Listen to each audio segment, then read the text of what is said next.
13। Question 13 क्या कह रहा है हमारा? कह रहा है find equation of the line passing through the point 2,2। जैसे हम कोई एक्स एक्सिस वाई एक्सिस बना लेते हैं, एक्स एक्सिस वाई एक्सिस बना ली।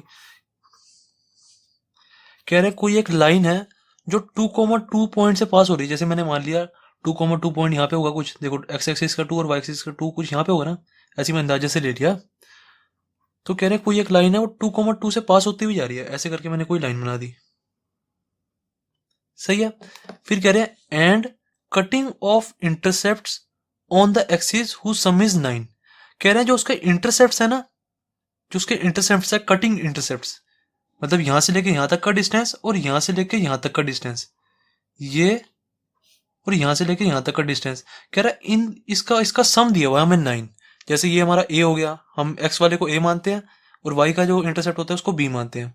तो क्वेश्चन में हमें क्या दिया हुआ है, A plus B is equal to 9 दिया हुआ है, ये गिवन है। समझे हो? इतना कह रहा है क्वेश्चन में। अब हमें कह रहा है इस लाइन की इक्वेशन निकाल के दिखा दो। अब इस लाइन की इक्वेशन कैसे निकालें? मुझे पता है जब भी मेरी इंटरसेप्ट्स की बात हो रही होती है ना, तो मैं क्या करता हूँ, ये वाली जो लाइन है इसकी इक्वेशन ले लेता हूँ, x by a plus y by b is equal to 1। मैंने आपको ये बात क्वेश्चन 12 में भी बताई थी कि जब भी मुझे इंटरसेप्ट्स की बात हो रही होती है ना, तो हमेशा मैं इक्वेशन ऑफ लाइन ऐसे लेता हूँ, x by a plus y by b is equal to 1। हमेशा याद रखना जो इंटरसेप्ट ऑफ एक्स होता है ना उसको ए लेते हैं, जो इंटरसेप्ट ऑफ वाई होता है ना, मतलब ये वाला डिस्टेंस, उसको हमेशा बी लेते हैं। ठीक है, एक्स के नीचे ये वाला ए आता है और वाई के नीचे ये वाला बी आता है। तो मेरी इक्वेशन ऑफ लाइन क्या होगी, x by a plus y by b is equal to 1। अब मुझे अगर ए और बी की वैल्यू मिल जाए ना, तब थोड़ा मेरा क्वेश्चन आसान हो जाएगा। मैंने ये सोचा, मैंने देखा ए और बी की वैल्यू भी कैसे निकाल सकता हूँ मैं। मैंने देखा मुझे ए और बी के बीच में रिलेशन गिवन है, मतलब A plus B is equal to 9 given है। अगर मैं यहाँ से ए की वैल्यू निकाल दूं या बी की वैल्यू निकाल दूं, ऐसे B is equal to 9 minus A ऐसे निकाल सकता हूँ ना। B is equal to 9 minus A, मैंने ये निकाल दी वैल्यू। अब इस B is equal to 9 minus A को यहाँ डाल देंगे तो थोड़ा मुझे लग रहा है, मतलब इजी इजी सा लग रहा है मुझे कि हो जाएगा। ऐसा करके देखते हैं। तो क्या हो जाएगा, ये वाली equation x by a plus y upon में 9 minus a is equal to 1। अगर मैं यहाँ पे ए ही लिखे रहने देता और यहाँ पे बी लिखे रहने देता तो मेरा कुछ आगे बढ़ता ही नहीं, क्योंकि यहाँ पे दो दो वेरिएबल हो जाते हैं ना, ए भी हो जाता है बी भी हो जाता है। हमें क्वेश्चन सॉल्व करने के लिए उसको कम से कम वेरिएबल में लाना होता है। तो मैं इसको 9 माइनस ए कर दिया मैंने बी की जगह, तो थोड़ा कम वेरिएबल में आ गया ना, अब ए वेरिएबल ए ही चल रहा है। ठीक है, अब इसको देखते हैं कैसे सॉल्व करेंगे। मैंने सोचा इसका थोड़ा अगर मैं एलसीएम ले लूँ तो हो सकता है कुछ आगे सॉल्व हो जाए, करके देखते हैं। इसका मैंने एलसीएम लिया, जैसे ए इंटू में 9 माइनस ए, यही एलसीएम ले लिया। तो यहाँ क्या आ जाएगा, एक्स इंटू में 9 माइनस ए प्लस वाई इंटू में ए इज इक्वल टू 1। अब इस चीज को इधर ले आता हूँ, जो नीचे डिनोमिनेटर है इसको इधर ले आता हूँ। क्या हो जाएगा, एक्स इंटू में 9 माइनस ए ऐसे का ऐसे ही प्लस वाई ए ऐसे का ऐसे ही इज इक्वल टू, इसको इधर लेके जा रहा हूँ। तो क्या हो जाएगा, ए इंटू में 9 माइनस ए। तो मैंने कहा यार अभी भी मेरा कुछ आया तो है नहीं, और जो ये मेरी गाइस इक्वेशन चल रही है, मैंने दिमाग से सोचा, मैंने कहा जो ये मेरी इक्वेशन चल रही है इस लाइन की इक्वेशन चल रही है, इस लाइन की इक्वेशन चल रही है ना। तो जो मेरी फाइनल अभी इक्वेशन आ गई है ये वाली, ये मेरी इस लाइन की इक्वेशन आई है। ठीक है, जो ये रेड वाली लाइन जा रही है इसी की तो इक्वेशन आई है, इसी का यूज करके मैंने ये सब बनाया। तो मैंने देखा अगर इस लाइन की इक्वेशन ये है और ये पॉइंट भी दिया मुझे 2,2, इस लाइन का पासिंग पॉइंट है, तो ये मेरा 2,2 अगर मैं इसमें डाल देता हूँ, एक्स की जगह 2 डाल दूंगा और वाई की जगह 2 डाल दूंगा, तो मेरा कुछ ना कुछ सॉल्व हो जाएगा, ए की वैल्यू आ जाएगी, जैसे मैंने क्वेश्चन 12th में किया। वरना ऐसे ऐसे तो मेरी ए की वैल्यू कुछ आ ही नहीं रही। तो मैं इसका पासिंग पॉइंट डाल देता हूँ यहाँ पे, एक्स की जगह और वाई की जगह। तो डालेंगे तो क्या आ जाएगा, एक्स की जगह 2। हम क्वेश्चन को ना बस थोड़ा मतलब सॉल्व करने के लिए ये वाली वैल्यू डालते हैं एक्स और वाई की जगह, ताकि मेरी ए और ए की वैल्यू, या यहाँ पे अगर बी होता तो बी की वैल्यू आ जाती, वैल्यूज निकालने के लिए। ओके, तो एक्स की जगह 2 डाल दो यहाँ पे, 2 इंटू में 9 माइनस ए प्लस वाई की जगह भी 2 डालेंगे, 2 इंटू में ए इज इक्वल टू ए की जगह तो ए ही रहेगा, देन 9 माइनस ए ऐसे का ऐसे। तो ये हमारा क्या आ जाएगा, जैसे इसको मल्टीप्लाई करके लिख भी देते हैं, ये 9 माइनस ए है, इसको मल्टीप्लाई करेंगे तो हमारा क्या आ जाएगा, 9a माइनस का ए स्क्वायर, मल्टीप्लाई करके हमने लिख दिया। देन अब देखो इससे क्या आ जाएगा हमारा, इसको मल्टीप्लाई करके लिखते हैं 2, ये क्या है 2 इंटू 9। सही है, ये 9 और ए में ना थोड़ी कंफ्यूजन हो रही है, 9 को थोड़ा बड़े बड़े कर लो, 2 इंटू 9 माइनस 2a। ठीक है, मल्टीप्लाई कर दिया, then plus 2a is equal to 9a minus A का स्क्वायर। सही है, अब मैंने देखा ये जो मेरा 2a है इससे ये 2a कट रहा है, बचा क्या मेरा 18 is equal to 9a minus a square. सही है, अब ये मेरी एक तरह से इक्वेशन बन गई, इसको हम सॉल्व कर देंगे। बचा क्या हमारा 18 is equal to 9a minus a square. अब इस वाली सारी टर्म्स को इधर ले आते हैं तो क्या आ जाएगा ए स्क्वायर माइनस 9a, ये प्लस का 18, सॉरी प्लस का 18 इज इक्वल टू 0। इस वाली सारी टर्म्स को इधर ले आऊंगा उसमें, और कुछ नहीं किया। अब एक तरह से मेरी इक्वेशन नहीं बन गई, इसको हम सॉल्व कर लेंगे। कैसे सॉल्व करेंगे, देखो ये 18 है हमारा, इसका कोफिशिएंट क्या है 1, तो 1 इसका कोफिशिएंट को इससे मल्टीप्लाई करते हैं ना कांस्टेंट से, तो 1 इंटू में 18 इज इक्वल टू 18 आ गया। तो जो हमारा फाइनल आंसर आता है इसके फैक्टर्स करते हैं। मैंने फैक्टर्स आए 2 9 जा 3 3 जा 3 1 जा। अब जो ये मेरे फैक्टर्स आते हैं इनका यूज करके मुझे मिडिल टर्म बनानी होती है। मिडिल टर्म मुझे 9a बनाना है। मैंने देखा मेरा 9a कैसे बन जाएगा, मैंने देखा 3 इंटू 2 6 होता है, 6 और 3 9 हो जाएगा, बन जाएगा। मैंने देखा इसको स्प्लिट कर देते हैं, ए square minus 6a minus 3a, इसको ऐसे लिख देता हूँ ना, 9a को स्प्लिट कर दिया मैंने, माइनस 9a को, minus 6a minus 3a plus 18 is equal to 0। Then यहाँ से अब a की वैल्यू आ जाएगी हमारी, a कॉमन लिया यहाँ से, a माइनस 6 हो गया ये। देन यहाँ से माइनस 3 कॉमन लिया, इसमें से कॉमन ले रहा हूँ और इसमें से कॉमन ले रहा हूँ, माइनस ऐसे का ऐसे ही 3 कॉमन लिया, बचा क्या a, और यहाँ पे आ जाएगा माइनस का 6 इज इक्वल टू 0। तो दो हमारे पास वैल्यू आ जाएंगी, a minus 3 a minus 6 is equal to 0। तो a की वैल्यू क्या आ गई हमारी, a की वैल्यू एक हमारी 3 आ गई और एक हमारी a की वैल्यू आ गई 6 आ गई, दो a की वैल्यू आ गई। अब हमें गिवन क्या था, हमें गिवन था a plus B is equal to 9 है, a plus B is equal to 9 है। हमने इससे ये भी तो बनाया था b is equal to 9 minus A, b is equal to 9 minus A. अब यहाँ से b की वैल्यू निकाल देंगे, सही है ना, b की वैल्यू निकाल दो। क्या आ जाएगी b की वैल्यू, एक b की वैल्यू आ जाएगी जब हम a इज इक्वल टू 3 डालेंगे तो 9 माइनस 3 इज इक्वल टू 6 आ जाएगी। एक b की वैल्यू तो हमारी 6 आ गई, ठीक है। एक और b की वैल्यू निकाल दो, b इज इक्वल टू यही वाला फॉर्मूले में 9 माइनस a, अब a की वैल्यू मैं 6 डाल रहा हूँ, सही है, तो b इज इक्वल टू कितना आ गया 3 आ गया। तो एक मेरा a आया है a इज इक्वल टू 3 और a इज इक्वल टू 6, ये दो आए हैं, और एक मेरा b आया b इज इक्वल टू 6 और b इज इक्वल टू 3, सही है। अब हम ये a और b की वैल्यू को इस वाली इक्वेशन में डाल देंगे। इस वाली इक्वेशन को जैसे नाम दे दो a नाम दे दो, तो एक बार a इज इक्वल टू 3 और b इज इक्वल टू 6 डाल देंगे, और एक बार a इज इक्वल टू 6 और b इज इक्वल टू 3 डाल देंगे, इन दोनों का पेयर और इन दोनों का पेयर। तो डाल देते हैं, यहाँ पे लिखो put a is equal to 3 comma b is equal to 6 in equation a। तो डालो क्या आ जाएगा, x बाय a की जगह 3 कर दो, प्लस y बाय b की जगह 6 कर दो, इज इक्वल टू 1। तो इसको सॉल्व करो, क्या आ जाएगा हमारा, जैसे एलसीएम ले लिया मैंने इसका 6 एलसीएम ले लिया, तो 3 2 2x हो गया ये, then plus y is equal to 1। Answer क्या आ गया हमारा 2x plus y is equal to 6। ये हमारी इक्वेशन आ गई। अब हमें फाइनल आंसर में इक्वेशन कैसे दी हुई है, 6 को इधर लेके गए हैं तो हम इधर भी ले जाते हैं, यहाँ पे भी छोड़ दोगे तो भी सही है, यहाँ पे भी छोड़ दोगे तो भी 100% सही है। अब ये 6 को इधर ले गए हैं फाइनल बुक के आंसर में, तो हम भी ले जाते हैं, कोई टेंशन वाली बात नहीं इसमें। 2x plus y minus 6 is equal to 0, सही है। तो हमारी एक इक्वेशन तो यहाँ से आ गई, अब एक इक्वेशन यहाँ से भी आ जाएगी। अब यहाँ पे लिखेंगे put a is equal to 6 comma b is equal to 3 in equation a, सही है। एक बार हमने ये वाली डाल दी, एक बार हमने ये वाली डाल देंगे। अब तो इस वाली इक्वेशन में डाल दो x बाय a की जगह 6 प्लस y बाय b की जगह 3 इज इक्वल टू 1। अब इसका ऐसे ही इसका भी एलसीएम ले लो, 6 एलसीएम आ जाएगा, तो x plus 2y is equal to 1। तो क्या है इधर से x plus 2y is equal to 6 इधर मल्टीप्लाई होगा ना, तो यहाँ से क्या आ जाएगा 6 को इधर ले जाएंगे तो हमारा आ जाएगा x plus 2y minus 6 is equal to 0। तो क्वेश्चन 13 भी हो गया हमारा कंप्लीट, ये दोनों हमारी इक्वेशन आ गई फाइनल। अब गाइस स्टार्ट करते हैं क्वेश्चन 14। क्वेश्चन 14 क्या कह रहा है हमारा, कह रहा है find the equation of the line through the point 0,2 making an angle 2π/3 with positive x axis. अब गाइस जैसे जैसे क्वेश्चन कह रहा है ना वैसे वैसे लिखते जाओ। हमें क्या कह रहा है, कह रहा है एक लाइन है जो 0,2 से पास कर रही है, तो 0,2 से इसको पास भी करा देते हैं। x एक्सिस y एक्सिस बनाई, 0,2 कहाँ होगा हमारा, यहाँ पे होगा ना 0,2। देन यहाँ पे भी थोड़े से पॉइंट्स बना देते हैं 1 2,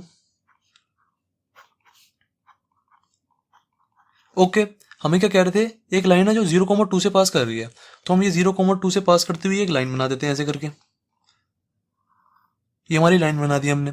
फिर कह रहे हैं वो जो लाइन है वो 2π/3 एंगल बना रही है विद पॉजिटिव एक्स एक्सिस। अब देखो पॉजिटिव एक्स एक्सिस किधर होती है, मतलब ये ना हमें डायरेक्शन बताई होती है, ये चीज मैंने आपको गाइस पहले भी बताई है।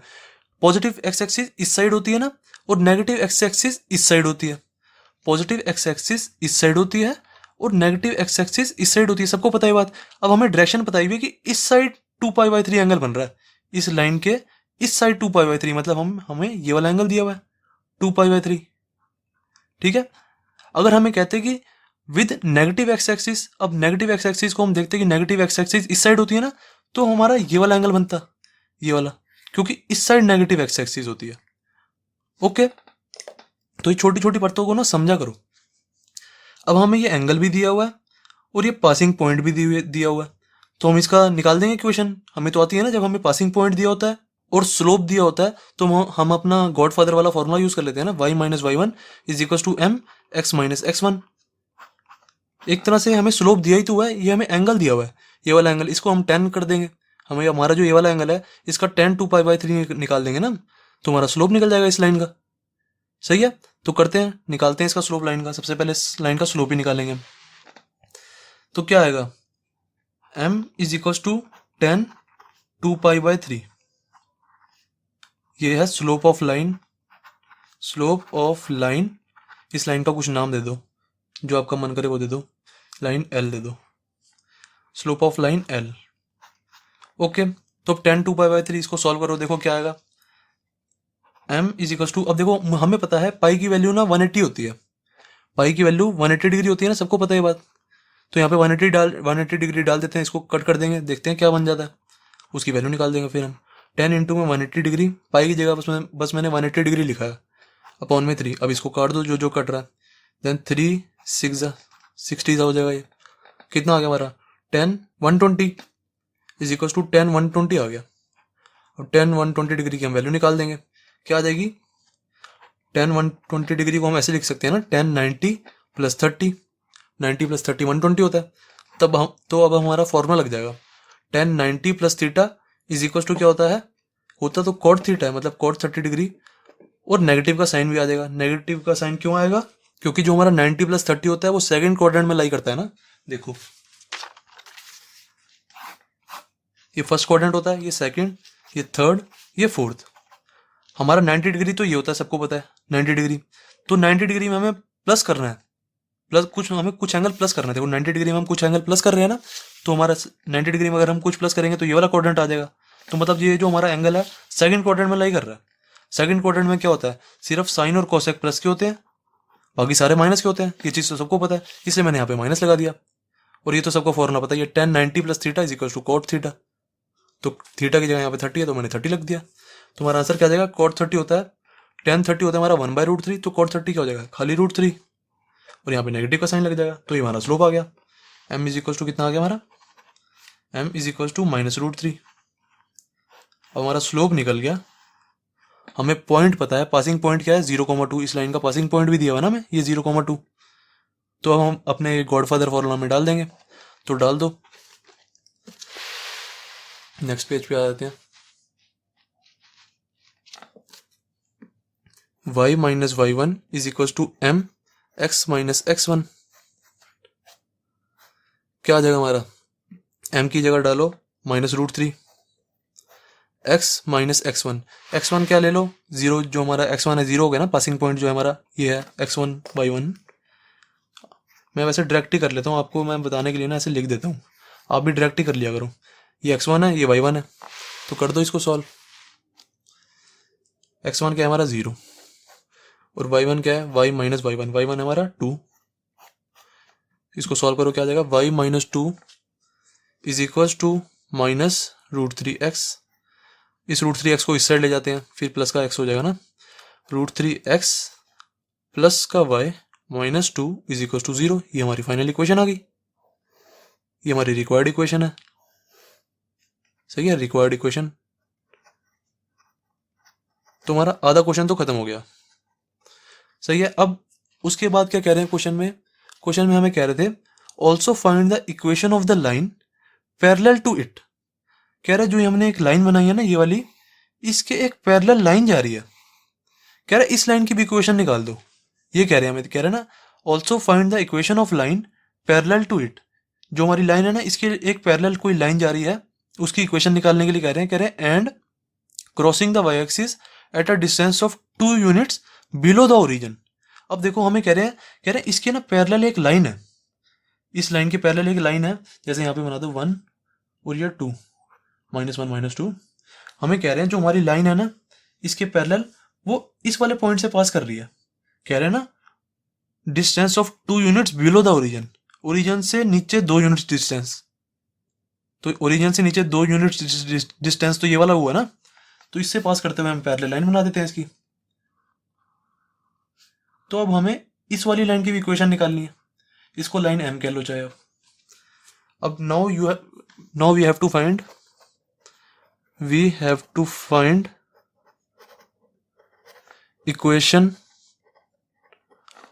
Equation of m। अब देखते हैं कैसे निकालेंगे। मैंने देखा जो मेरा ये वाला पॉइंट है, इसको मैं इस पॉइंट को मैं ऐसे नहीं लिख सकता, 0, -2 लिख सकता हूँ ना, ये वाला पॉइंट को मैं 0, -2 लिख देता हूँ, ये वाले पॉइंट को। तो मेरे को क्या पता लग गया, इस लाइन का पासिंग पॉइंट पता लग गया, इस लाइन का पासिंग पॉइंट तो पता लग गया मुझे। तो मैं स्लोप, ये जो हमारा गॉडफादर फॉर्मूला है इसमें मैं पासिंग पॉइंट तो डाल दूंगा x1 y1 की जगह, क्योंकि मुझे जब भी किसी लाइन की क्वेश्चन निकालनी होती है तो मेरे को सबसे पहले गॉडफादर फॉर्मूला की याद आती है, मैंने आपको बताया। तो देखो y - y1 = m x - x1, इसमें x1 और y1 की जगह तो मैं ये वाला पॉइंट डाल दूंगा। मैंने कहा चलो ये तो ठीक हो गया।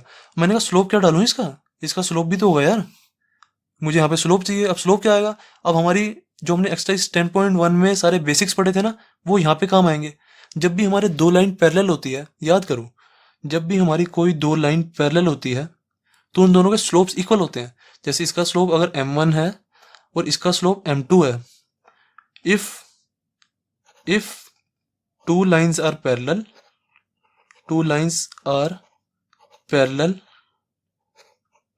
then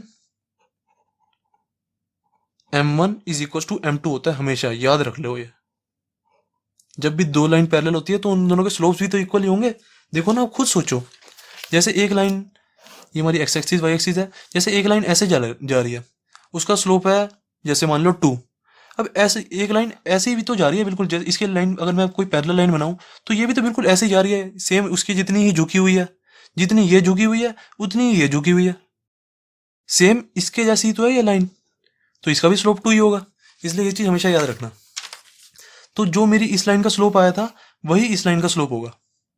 स्लोप इस लाइन का हमारा क्या था, m = -√3, तो यहाँ भी हमारा स्लोप m = -√3 होगा।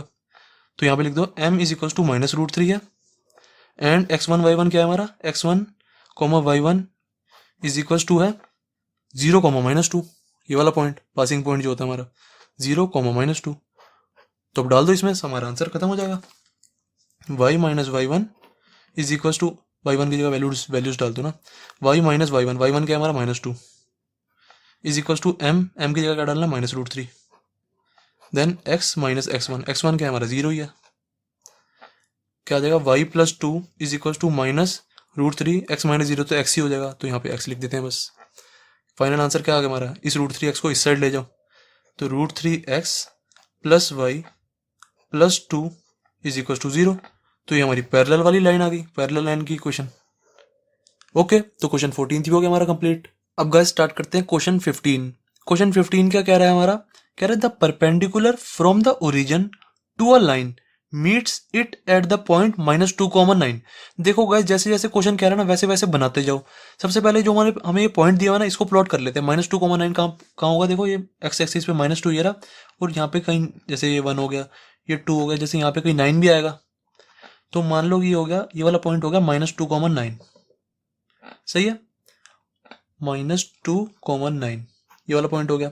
अब देखो हमें क्वेश्चन में क्या कह रहा है, कह रहा है एक लाइन है और कह रहा है एक ओरिजिन से ना हमने परपेंडिकुलर बनाया है। कह रहा है वो दोनों ना इस वाले ये जो पॉइंट है ना इस पे जाके मीट करते हैं। जैसे देखो ना, कह रहे हैं एक लाइन है, एक लाइन बना देते हैं, जैसे हम कह रहे हैं एक लाइन है और कह रहा है हमने ना एक ओरिजिन से एक परपेंडिकुलर बनाया जो इस पॉइंट पे ना जाके मीट करते हैं। ये वाले पॉइंट पे जाके, तो हम इस पे जाके ऐसे एक परपेंडिकुलर बना देते हैं। समझे हो? देखो दोबारा बताता हूँ क्वेश्चन क्या कह रहा था। क्वेश्चन कह रहा था हमारी एक लाइन है और कह रहा है एक परपेंडिकुलर है जो हमने ओरिजिन से बनाया। कह रहा है ये दोनों मीट करते हैं -2,9 पे। तो मैंने यहाँ पे इन दोनों को मीट करा दिया, ठीक है। ये वाली लाइन और ये वाला परपेंडिकुलर यहाँ पे जाके मीट करते हैं, ये कह रहा था बस क्वेश्चन में। तो इतना हमारा हो गया। अब हमें कह रहे हैं find the equation of the line. हमें इस लाइन की इक्वेशन निकालने के लिए कह रहे हैं, परपेंडिकुलर की इक्वेशन निकालने के लिए नहीं कह रहे, इस लाइन की इक्वेशन निकालने के लिए कह रहे हैं, ये वाली लाइन की। मैंने सोचा यार इस लाइन की इक्वेशन कैसे निकाली जाए। गस आपको एक चीज मैंने बताई थी, मैंने आपको एक कंसेप्ट बताया था, जब भी हमारी ओरिजिन से परपेंडिकुलर जा रहा होता है ना किसी लाइन पे, तो मैंने आपको क्या बताया था, हम नॉर्मल फॉर्म वाला फॉर्मूला लगाते हैं। देखो मैंने आपको बताया नहीं था ये वाला फॉर्मूला। नॉर्मल फॉर्म में हमारा क्या होता था, जब भी किसी भी लाइन पे हम ओरिजिन से परपेंडिकुलर खींचते थे, ठीक है, ओरिजिन से परपेंडिकुलर खींचते थे, तो हम हमारा ये वाला फॉर्मूला लगाते थे, नॉर्मल फॉर्म वाला, ये वाली इक्वेशन वाला फॉर्मूला लगाते थे ना, x cos omega plus y sine omega is equal to p. इसका यूज करके हमारी इस लाइन की इक्वेशन आ जाती थी, ऐसे होता था ना। पर अब देखो, अगर मैं इस वाली लाइन के लिए ये वाला फॉर्मूला लगाऊंगा, इस वाली लाइन के लिए ये वाला फॉर्मूला लगाऊंगा, x cos omega plus y sine omega is equal to p, बताओ इस वाले फॉर्मूले से आ पाएगी इक्वेशन? मतलब क्यों नहीं आ पाएगी? मैं ऐसा क्यों कह रहा हूँ क्यों नहीं आ पाएगी? क्योंकि देखो ना, हमें परपेंडिकुलर ये वाला डिस्टेंस दिया हुआ है कि यहाँ से लेके यहाँ तक इस लाइन का डिस्टेंस क्या है। हमें इस वाले फॉर्मूले में ये वाला डिस्टेंस दिया होता था, यहाँ से लेके यहाँ तक का जो डिस्टेंस है वो पी है। मतलब पी की जगह कुछ भी हो सकता था, 5, 10, 20, 30, मतलब हमें ये वाला डिस्टेंस दिया होता था ये। और क्या दिया होता था हमें? ओमेगा, ये वाला एंगल भी दिया होता था। तो ना हमें इधर एंगल दिया हुआ है और ना हमें ये वाला परपेंडिकुलर डिस्टेंस दिया हुआ है, ओरिजिन से इसका डिस्टेंस, तो हम ये वाला फॉर्मूला तो लगा ही नहीं सकते, ये वाला फॉर्मूला। तो अब कैसे करें यार? मैंने सोचा अब ये वाला फॉर्मूला तो क्रॉस लगा दो, ये वाला फॉर्मूला तो यूज होगा नहीं। अब मैंने सोचा चलो और कुछ देखते हैं। मैंने देखा, हल्का सा दिमाग लगाया, मैंने कहा यार ये वाला पॉइंट होता है, ये 0,0 होता है, ओरिजिन जो होता है हमारा 0,0 होता है ना। तो मैंने कहा ये वाला पॉइंट 0,0 है और ये वाला पॉइंट हमें पता है, तो मैं इस लाइन का स्लोप निकाल सकता हूँ, जो मेरी ये वाली लाइन है ना, ये वाली, इस लाइन का स्लोप निकाल सकता हूँ मैं। क्योंकि जब मेरे को दो पॉइंट्स मिले होते हैं तो मैं स्लोप निकाल देता हूँ ना किसी भी लाइन का। तो मैं इस लाइन का स्लोप तो निकाल सकता हूँ। जैसे इस लाइन का स्लोप कुछ भी मान लो, जैसे मैं m2 मान लेता हूँ इस लाइन के स्लोप को, और इस लाइन के स्लोप को m1 मान लेता हूँ। तो मैं ये m2 जो है ये वाला स्लोप ये वाला निकाल सकता हूँ। मेरे को दो पॉइंट्स गिवन है, तो मैंने कहा सबसे पहले ये वाला काम तो करो कि इसका स्लोप निकालो। तो निकालते हैं। स्लोप ऑफ लाइन, इसको कुछ नाम दे दो, जैसे ये हमारा ओ हो गया, इसको नाम दे दो, कुछ भी दे दो, एन दे दो, जैसे इस वाले पॉइंट को। Slope of line o n is equal to क्या आ जाएगा, y2 माइनस y1 अपॉन में x2 minus x1, y2 minus y1 upon में x2 माइनस x1। अब किसी को भी x1 y1, किसी को भी x2 y2 ले लो।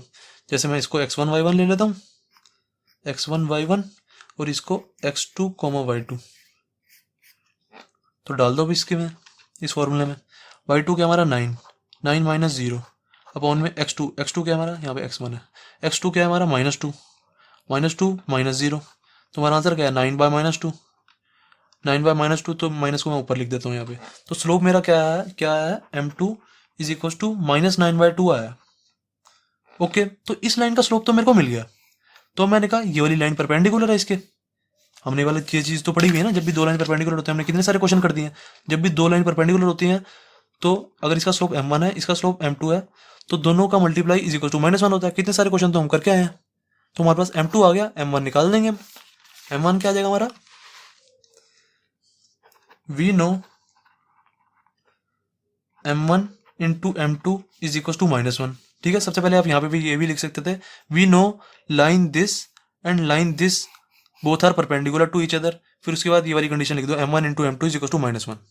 ओके, तो ये तो हमारा फॉर्मूला हमें पता है। अब इसका यूज करो, m2 का फॉर्मूला, m2 का ये लिखो यहाँ पे -9/2, m2 की जगह -9/2 लिख दिया मैंने, m1 की जगह m1 ही, और इज इक्वल टू -1, m1 की वैल्यू आ जाएगी यहाँ से। m1 is equal to minus से ही माइनस कैंसिल कर दो, ये 2 ऊपर चला जाएगा यहाँ पे, तो 2 और 9 यहाँ पे नीचे चला जाएगा, तो 2/9 हो गया ये। ठीक है, ये वाला 9/2 को मैंने यहाँ क्रॉस मल्टीप्लाई करा दिया ना ऐसे करके, तो m1 की वैल्यू मेरी 2/9 आ गई। तो मेरा स्लोप तो आ गया, m1 स्लोप आ गया मेरा, और मुझे इस वाली लाइन का पासिंग पॉइंट भी पता है -2/9।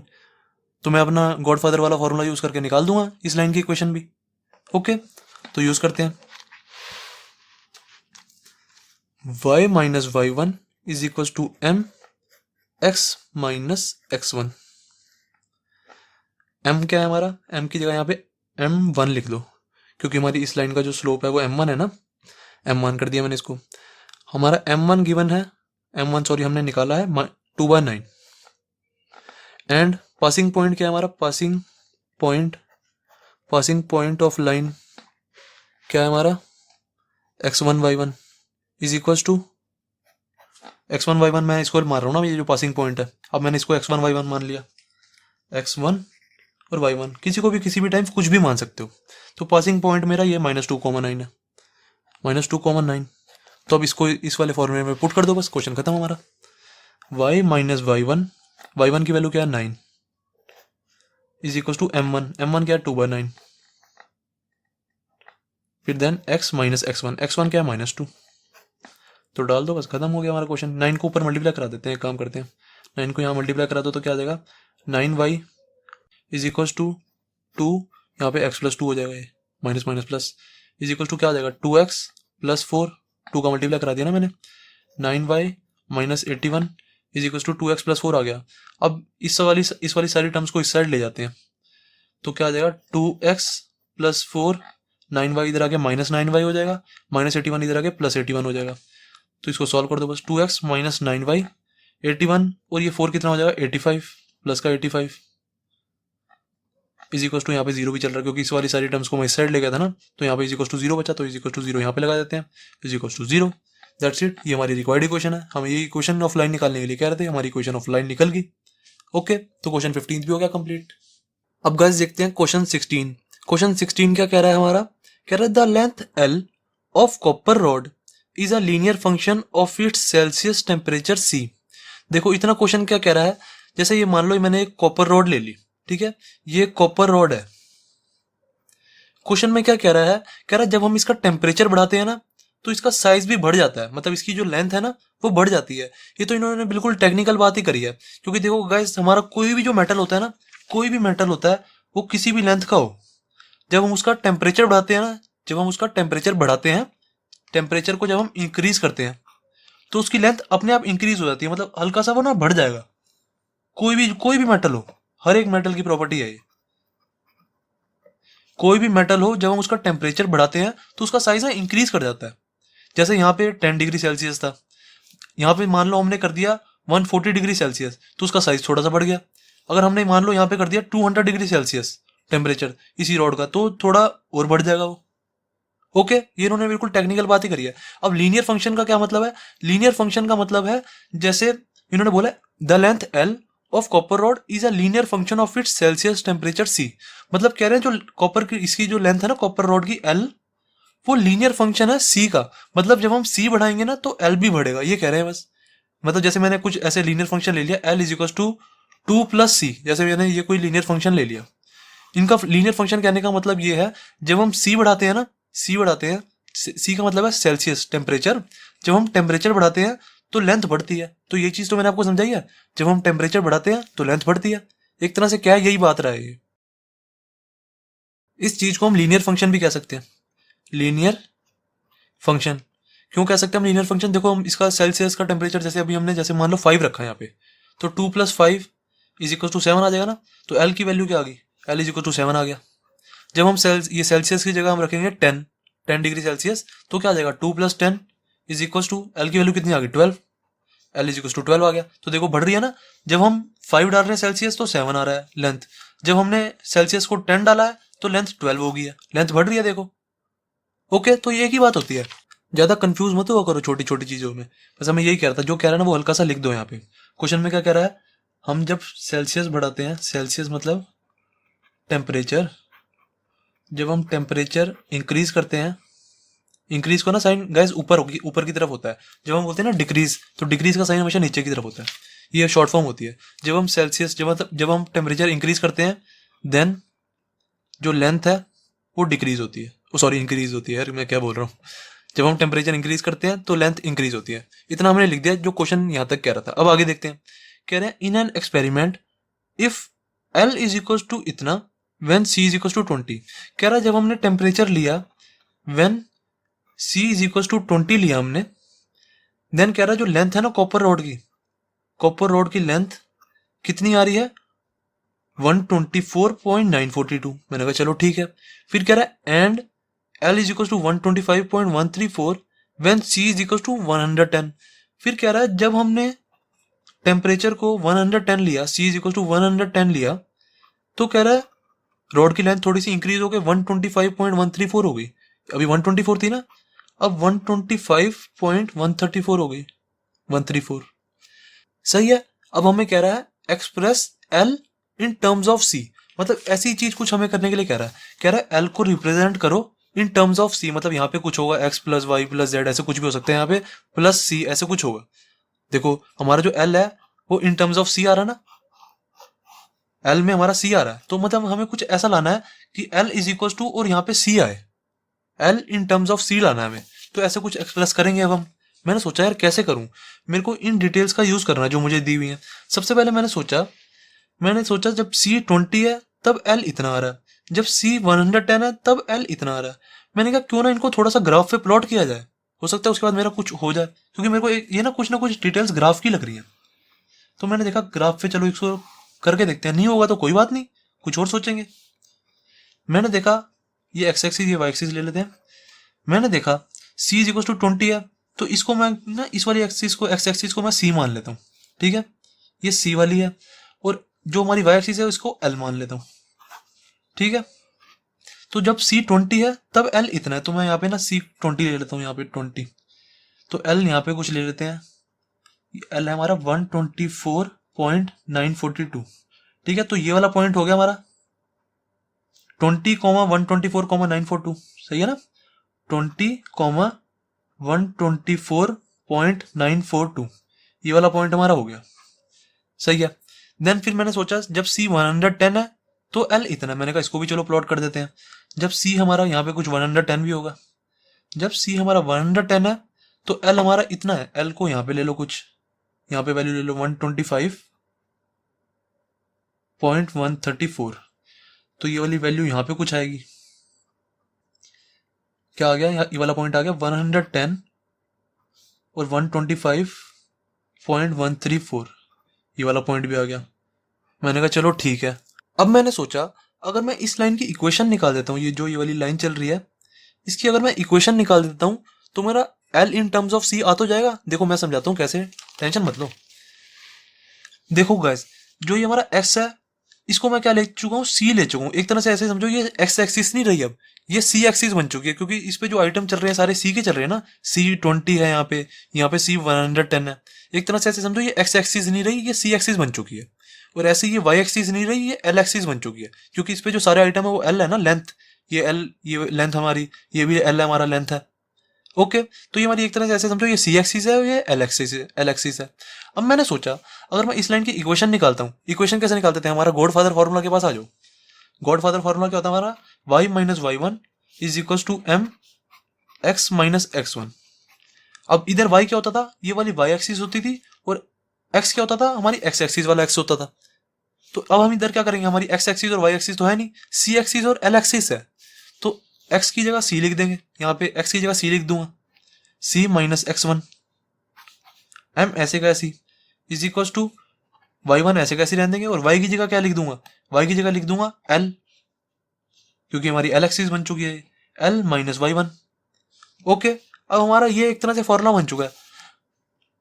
तो अब आप इसको ध्यान से देखो, ये हमारा आ नहीं रहा l in terms of c, ऐसे ही कुछ तो आ रहा है जो अभी मैंने आपको समझाया था, l in terms of c, l यहाँ पे और c यहाँ पे, l जो है हमारा इन टर्म्स ऑफ c आ रहा है देखो, और यहाँ पे देख लो हमारा क्या आ रहा है, l इस साइड है और c इस साइड है। हम क्या करेंगे, इस y1 को ना इस साइड ले जाएंगे, l is equal to m c minus x one ऐसे का ऐसे ही, और इस माइनस y1 को इधर ले जाएंगे, प्लस का y1 हो जाएगा, तो l in terms of c नहीं आ गया, c इस साइड आ रहा है देखो। अब हम ऐसा कुछ करने की कोशिश करेंगे, इसलिए इस लाइन की इक्वेशन निकालते हैं। तो इस लाइन की इक्वेशन निकाल देंगे, क्या आ जाएगी, l माइनस वाई वन, सबसे पहले हमारा जो गॉड फादर फॉर्मूला वही लिखवा देता हूँ, y minus y one is equal to m x minus x one, ये होता है हमारा फॉर्मूला। अब y माइनस वाई वन की जगह क्या लिखेंगे, l minus y one is equal to m c minus x one. अब ये जो मेरा फॉर्मूला आया है इसमें मुझे y1 और x1 की वैल्यू डाली है ना, x1 y1 की। x1 y1 होता क्या है, कोई भी एक पासिंग पॉइंट होता है लाइन का। आप चाहे ये वाला पासिंग पॉइंट डाल दो, x1 y1 चाहे इसको डाल दो, चाहे x1 y1 इसको डाल दो, कोई भी एक पासिंग पॉइंट डाल सकते हैं हम। x1 y1 की वैल्यू तो हम इन दोनों पॉइंट से डाल देंगे। मैंने कहा चलो ठीक है। फिर मैंने कहा m तो हमारा स्लोप होता है, स्लोप हम निकाल देंगे। जब हमें दो पॉइंट्स गिवन होते हैं तो हम स्लोप निकाल देते हैं ना किसी भी लाइन का, तो स्लोप निकाल देते हैं यहाँ पे। m इज इक्वल टू क्या आ जाएगा, m is equal to y2 minus y1 upon में x2 minus x1 is equal to क्या आ जाएगा, किसी को भी x1 y1, किसी को भी x2 y2 ले लो, जो आपका मन करे। मैं इसको ले रहा हूँ x1 y1, इसको ले रहा हूँ x2 y2, किसी को भी कुछ भी ले सकते हो। तो डाल दो यहाँ पे वैल्यूज, क्या आ जाएंगी। y2 क्या है हमारा 125.134 माइनस y1 क्या है हमारा 124.942 अपॉन में x2 माइनस x1 क्या है 110 माइनस x1 क्या है हमारा 20। इसको सॉल्व करो, क्या आएगा 125 में से 125.134 में से 124.942 माइनस करो, ये आ जाएगा हमारा 0.192 आ जाएगा, ये 0.192। ओके, देन अपॉन में 110 में से 20 माइनस करो, कितना आ जाएगा 90। तो m की वैल्यू तो मेरी आ गई है। एक बार मेरे को चेक करने तो, ये मैंने माइनस सही किया ना, सही है 0.192 ही आएगा, सही है। m is equal to value, m is equal to ये हमारी वैल्यू आ गई। अब इसको सारे यहाँ पे डाल दो, हमारा जो मेन फॉर्मूला था, godfather formula, l minus y1 is equal to m x minus x1, डाल दो वैल्यूज। l तो ऐसे कैसे रहेगा माइनस y1 की कोई भी मैं x1 y1 ले लो, कोई भी x2 y2 ले लो, कुछ भी ले सकते हैं, मैंने आपको बताया हुआ। तो मैंने x1 y1 ये लिया हुआ तो इसी को ही डाल देता हूँ। आप चाहे इसको डाल दो, इसको x1 y1 लेके इसको डाल दो इस वाले फॉर्मूले में, तो भी आंसर सेम ही आता है, टेंशन नहीं लेनी किसी बात की। y1 क्या है, मैंने इसको लिया तो इसको डाल देता हूँ 124.942। देन बचा क्या हमारा इज इक्वल टू m की वैल्यू ये आ गई 0.192 अपॉन में 90। देन x थोड़ा यहाँ पे सी है ना, कई बार ना दिमाग ना आगे की सोचने लग जाता है, तो जो स्टेप लिख रहा होता है ना वही गलत हो जाता है। तो देखो यहाँ पे सी था, सी तो ऐसे का ऐसी माइनस x1 क्या है हमारा 20। तो ये हमारा आंसर, बस इस चीज को इधर ले जाते हैं। l is equal to 0.192 upon 90, c minus 20 ऐसे का ऐसी, देन इस चीज को इधर ले जाते हैं 124.942। तो ये हमारा फाइनल आंसर हो गया, निकल गया ना l in terms of c। यही तो मैंने आपको बताया था, ऐसे ऐसे कुछ आएगा l in terms of c, आ गया हमारा। तो क्वेश्चन 16 भी हो गया कंप्लीट।